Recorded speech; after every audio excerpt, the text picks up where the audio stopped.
In Lista di Spagna si lavora senza sosta con l'obiettivo di tornare il prima possibile alla normalità.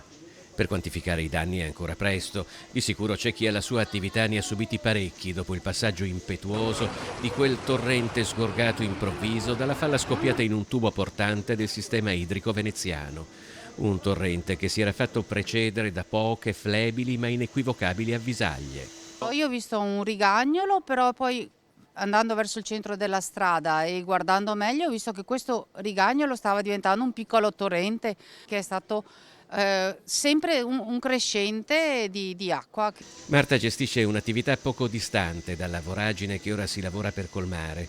Nelle ore frenetiche che hanno seguito la rottura del tubo, una squadra di vigili del fuoco ha anche controllato la stabilità dei palazzi più interessati dall'inondazione.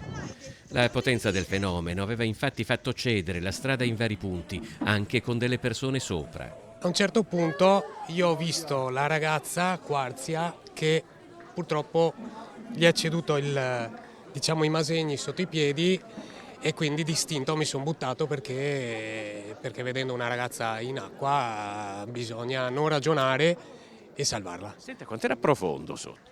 Io quando mi sono buttato sotto non ho sentito quasi niente. Il canale, che anticamente scorreva dove ora c'è Lista di Spagna, fu interrato a metà dell'Ottocento, precedendo di una dozzina d'anni la costruzione della prima stazione ferroviaria che ne ha fatto un asse pedonale portante e sempre più trafficato del tragitto verso il centro di Venezia.